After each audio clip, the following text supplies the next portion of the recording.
All right, guys. And so with that, that's the end of the content that I had planned for you. I kind of left this as just an open time for if there's any additional questions. You all have been really great about asking questions as we go.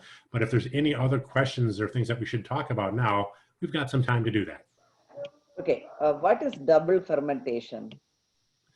What is double fermentation? So earlier, somebody asked the question of, can we add banana or can we add, something else to fermentation? And when you do that, there are some companies that call that double fermentation, because now you're not just fermenting your cocoa, you're fermenting the banana, or you're fermenting the orange, or you're fermenting whatever it is that you added into there. So that would be considered double fermentation. Okay. Can I limit the fermentation temperature to justify the subsequent product label as a raw chocolate? Can you limit the fermentation temperature in order to call it raw chocolate? Is that the question? Yes. Yeah. Like a raw beans, they want the beans as raw beans, so when they make the chocolate, it becomes a raw chocolate. Yeah. Okay, so there's a movement, and I haven't been paying that close attention to it, but as I understand it, there's a movement that wants to celebrate not thermally processing your foods. And so the thought being is if you can keep your foods below a certain temperature, you can call it raw. To my knowledge, there is no regulatory body that controls raw. And I'm probably going to get this wrong, but I think that as long, most people, generally speaking, say that if you keep your temperature below, I think it's 117 degrees Fahrenheit. Although again, I don't follow this movement that closely, that most people would agree that it's raw. So can you, if that's the case, can you limit your, can you control your fermentation so that if you control your fermentation so that it's less than that temperature, yeah, then I think that you could, reasonably provide that material to your customer saying that it's raw. That said, I think that might be something that's fairly difficult to do. And I'd need to go back and look at what that temperature is. I'm just not sure what the requirements are, or what the general thought process is for the raw community. I probably didn't do a very good job of answering that question. I'm just not that familiar with the raw community. Okay, the next question is, how do we ferment different species? Like, can we use the same box? Like you ferment Trinitario, then you take it out. Can you use Forastero in the same one or Criollo in the same one? Yeah, 100%. Yeah, there's absolutely no reason you can't do that. In fact, I would advise that you do that. Use the same box. Now, what would be different is that if you've got a Forastero, your fermentation of your Forastero probably should look different than your fermentation of your Criollo, right? And generally speaking, your Forastero, even though it's in the same box, you may want to have it in there for twice as long as you do as your Criollo to get the optimal flavors out of it. But you can absolutely use the same fermentation box for both types. Can you repeat about the how to use the drainage to play with the flavors? Yeah. So drainage is doing a couple things, right? And let me go back to a picture of.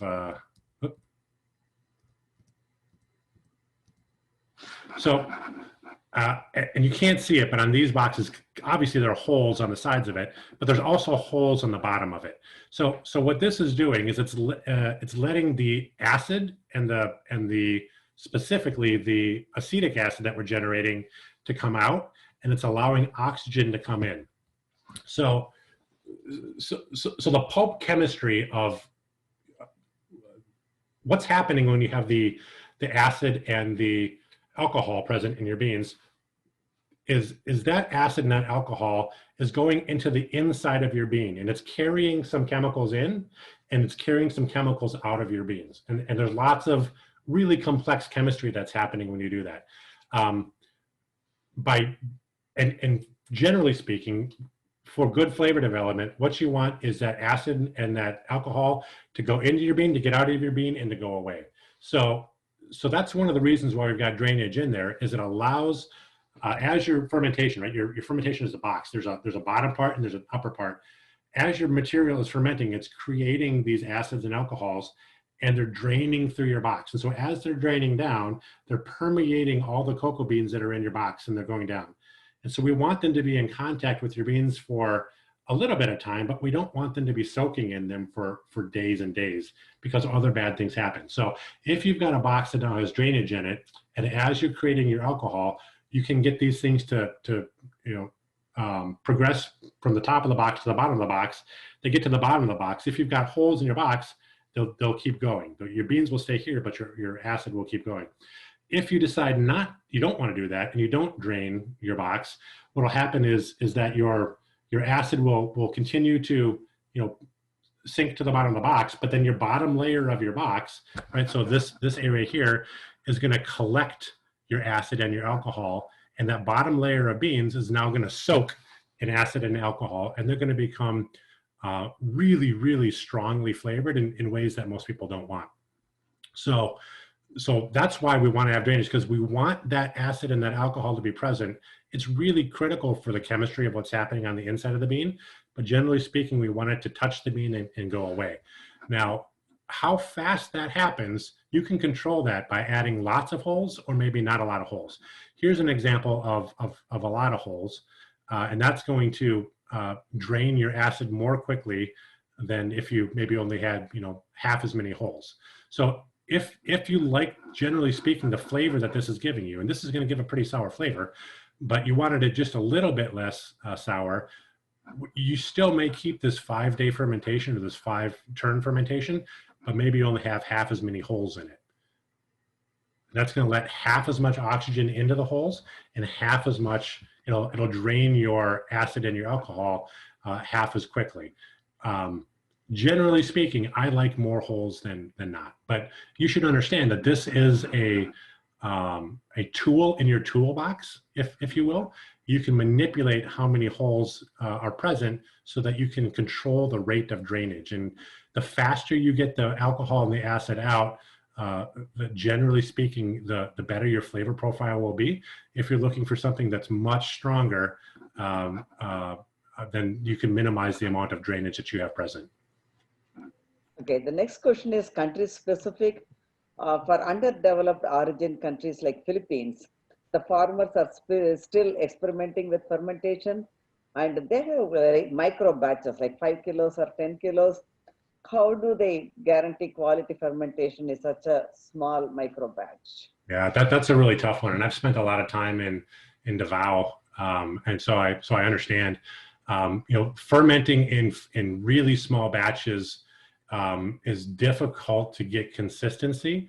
My experience has been that it molds. It's much more prone to molding, and that it doesn't scale very well. So if you do get something in a 5 kilogram batch, trying to make a 300 kilogram batch do the same thing is just really difficult. Now, there are some ways that you can think about minimizing that, and what people have done is to take, I don't have a good example here to show you, but maybe like a styrofoam cooler, to try to, one of the big things you're going to struggle with in a small fermentation mass is your thermal stability, right? So if 100 kilogram mass is going to drop in temperature overnight because the temperature falls at night, imagine what a 5 kilogram mass is going to do, right? It's going to be very susceptible to ambient temperature fluctuations, and there's not enough mass there for it to hold its heat. So what some people have done is to try to take small styrofoam coolers, maybe poke some holes in that cooler so you've got drainage, but use your cooler as a fermentation vessel for small fermenters to try to address those concerns. I've never really had good luck with that. I know people have been trying for decades to do that. Some people will claim that they've had success with it. I just have never really found a good way to do micro scale fermentations in a consistent fashion. I think that's a very difficult thing to do. The one more question is on fermentation with the double fermentation. Suppose you add the flavor fruit on the 3rd day, do you have to ferment again for another 5 to 7 days? Or, since already 3 days are done, you just let it for another 3 days? Yeah, so I think that's a good question. I think so let's talk about why you would do a double fermentation. What are you trying to accomplish? And so what you're trying to accomplish is you're trying to give your beans interesting, typically fruit flavors that they otherwise wouldn't have. And so if you're happy, if let's make something up here. If you're doing a 4-day fermentation and you're really happy with the chocolate flavor you get from that, but you want fruit flavor to it, what you would do is maybe on your second or third days, you would add your fruit and you would keep your 4-day fermentation, because you're happy, generally speaking, with your chocolate flavor. And what you're trying to get out of that is some fruit flavor. So by adding your fruit on your second or third day, you've now contributed the potential for it to absorb those fruit flavors and incorporate them in. You don't want to reset your fermentation clock and ferment for another 4 days, because doing so is probably going to destroy your chocolate flavor. So I would keep the same duration of your fermentation that you were happy with from a chocolate perspective. The reason you're doing the double fermentation is not to create more chocolate character, it's to give it some fruit flavor. And so I would add the fruit, but keep your existing fermentation duration so you don't ruin your cocoa flavor development. Okay, the next one is, like some places, they do the preconditioning of the pulp. They call it, they store, cut the parts and then store it for a week and before cutting it open and fermenting. And then there's another technique called depulping or washing off pulp. And then starter cultures, how do they work? So all the three in the same one. Yeah, there's lots of different practices all over the world, right?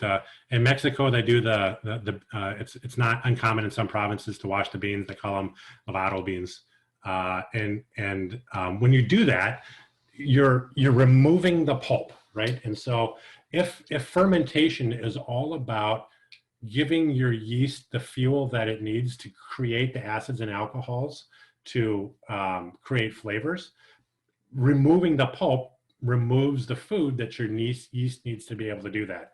And so what you get when you do that is a and there may be a market. Well, obviously there's a market for it for somebody, but what you get when you do that is a poorly fermented bean that has very low chocolate character and high bitterness. And so most of your customers aren't going to be interested in that because of that reason, right? It now no longer really tastes like chocolate, and in my characterization, hasn't really developed into the full potential that it could. But clearly, there are some customers in the world who want that, because otherwise people wouldn't be doing it.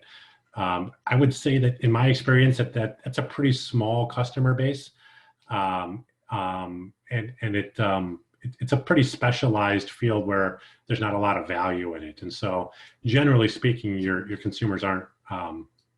Your customers aren't really going to be looking for that, but we should acknowledge that there are some parts of the world that do wash their beans. In the storing of the beans, right? There's a lot of I've encountered that in every place that grows cocoa beans, for example, actually, and there's a lot of reasons why people do that, right? Some people believe that if they harvest their pods prematurely, they can then store them until they mature and let them mature in storage. And there's some truth to that, right? So just like any fruit, if you pluck it off the tree, it continues to be an active organism, right? It's respirating. There's enzymes that are doing things. And a cocoa pod is the same way. If you pick it a little bit premature, you can store it and allow it to finish maturing in storage. And so that can happen. The difficult thing is it can be really difficult to know if your pod is mature or not until you open it. So you may be inadvertently picking mature pods and then letting them over ripen or over mature in storage.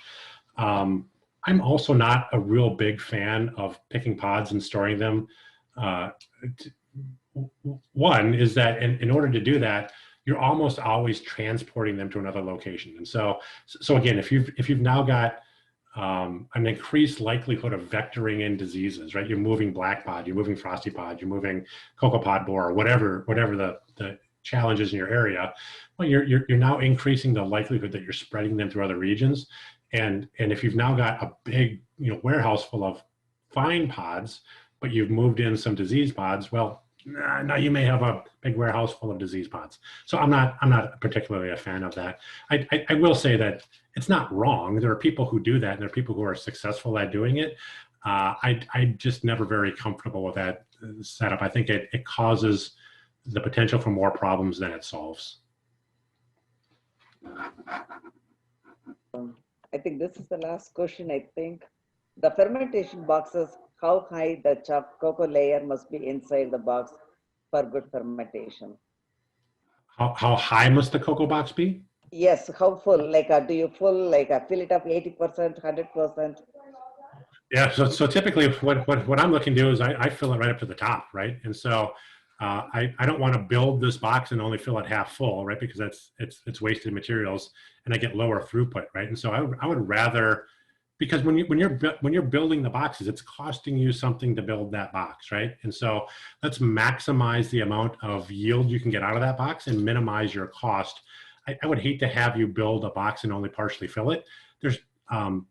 It's not bad, right? You're not going to harm the quality of your beans as long as you've got enough beans in there to have thermal stability, right? If you've got a 600 kilogram box, or a box that can hold 600 kilograms, but you only put 300 kilograms in it, those 300 kilograms are still going to ferment fine. You just spent a lot of time and money building a box that's twice as big as it needs to be.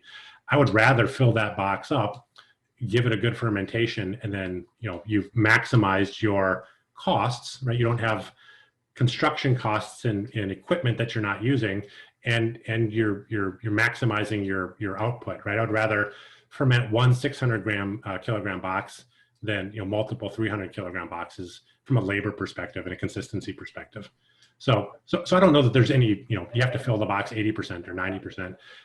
I build the box to the size that I want, and I standardize all my boxes on that, and then I fill it up. Okay, then so a couple of more questions. Is it okay, Yeah, of course. Okay. Somebody is asking advice on fermentation box maintenance, wood versus plastic. And the other one is asking washing the beans before drying. What is the effect of it? Yeah. So I think I heard three questions: maintenance of boxes, maintenance of wood versus plastic, and then washing beans before drying. So I'd say there's very little maintenance with this, right? So what you're gonna experience with wood boxes is there's gonna be some swelling of the wood. So as you're putting a bunch of wet material into a wooden box, your wood is gonna start to absorb some of that moisture, and as it does, it's gonna swell. And so on boxes like these where you've got removable front panels, you don't want to build them such that removable piece of that removable plank fits perfectly in there. You want to leave maybe a centimeter or two worth of space in there so there's some wiggle room, because that wood is going to expand. And if you build it so that it perfectly fits in there, when it expands, you're never going to be able to get it out.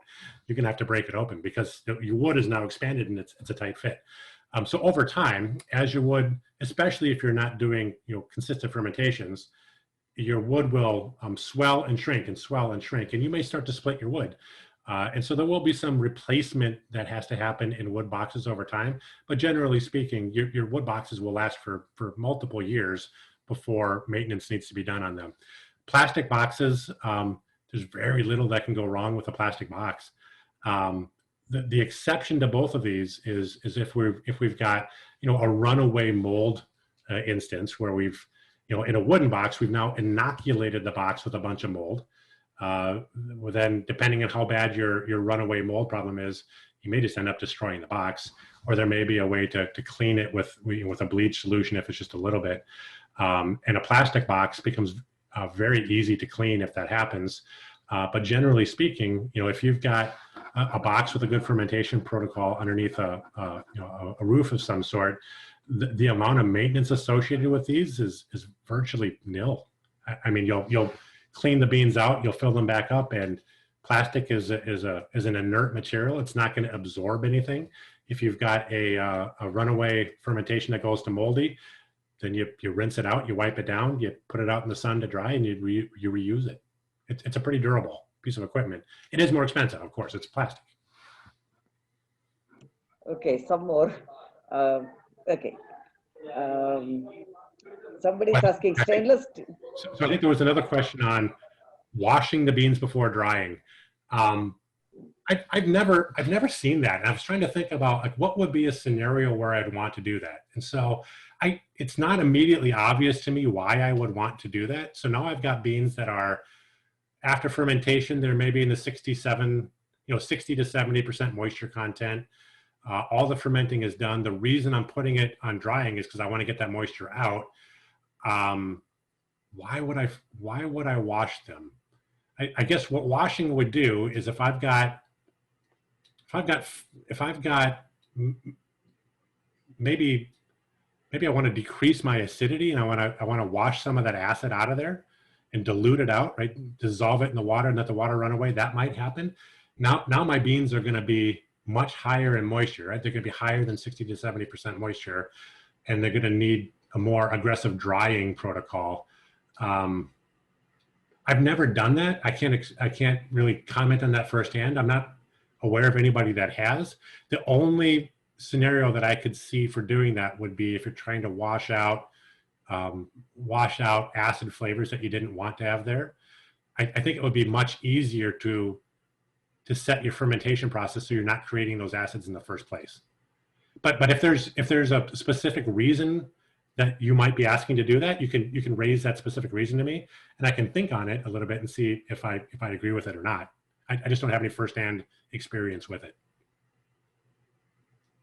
Okay. The stainless steel or aluminum boxes, is it appropriate for fermentation? Yeah, so I think they can be great. I mean, I think the stainless steel is incredibly inert. Aluminum, you might get some, aluminum oxide. They might get a little bit of strange flavor development from aluminum, but generally speaking, they're okay. They're expensive, right? So they're very expensive ways to go about fermenting. If you're looking at stainless boxes, I think that there's a way to reimagine fermentation that's much more aligned with what the wine industry does, as opposed to the historic, this type of fermentation. Now we're talking about something that's very different. Generally speaking, I wouldn't advocate for stainless boxes because of the cost factor. But there may be some really interesting things you can do with reimagining the entire fermentation process via stainless fermentations, borrowing from other industries and rethinking just how fermentation is done in general. For the most part, I don't see an issue with it. It's just a really expensive way to do box fermentation. Okay, I think we are at the end of the webinar. And one thing, constantly I see is a lot of people are asking you to give another webinar on drying. Oops. So maybe we should schedule one more if you're, no. And I think I stopped sharing my screen for some reason. So I can certainly consider that. I think my main purpose here was kind of giving back, right? I really want to equip farmers to be able to increase their standard of living, and I'm willing to donate my time and knowledge to that. And so if there are questions, here's my personal email. You can shoot them to me. And if there's a desire for some follow-up conversations, we can certainly do that. Andal and I can have conversations on drying and what that might look like. But I do sincerely hope that you guys found some value in this, and that if nothing, that this provides some immediate ability for you to look at how you're fermenting and what you're doing, and maybe drive some improvement, as well as lay a foundation for some more complicated second conversations on reimagining fermentation or different types of fermentation, how you can control, how you can install quality processes for consistency. And I look forward to whatever conversations may come on the heels of this one. So thank you guys so much for giving me some of your time to share some knowledge. I just want to wrap up. Thank you all on behalf of Scott and Cocoa Town. I want to also thank Teresa because she did a lot of work on organizing this webinar. Thank you, Teresa. And then thank you all for all the participants, because without you, this would not have been possible, because we can talk all day, we can share the knowledge, but there should be somebody to receive it. So I understand we have a lot of different time zones. People are staying past midnight to watch us. We thank you all. We are here because of your support. Thank you. Good night or good day. And also, I want to thank Raghavendra. He is another person behind the scenes. He is always helping us with our website and all this, sending emails and other things. So thank you, Raghavendra, also. Thank you all. And then you're going to be sending a link to the recorded version of this so people can watch it later. Is that true? Yes, we are going to be sending the recorded version for all the participants. Like I said, there are a lot of different languages people are speaking. So the English may be a little bit fast for them. So they can play it again and then read it. And also, we got a lot more webinars coming up. The next webinar is on the 17th of October on nut butters, how to make nut butters using your melanges. So you can sign up again. Yeah, there was some confusion. People thought who signed up for the first webinar will automatically get notification for this. We did not make it clear. So in our next, broadcast, we will make sure we clarify that. So sorry, some of the people did not get the link on time because they thought just because they registered for the last webinar 2 weeks ago, they would automatically get this. Sorry for the confusion, but we will share the video with you all of you also. Thank you again for your support. Thank you, guys. Bye, everybody. Have a good day.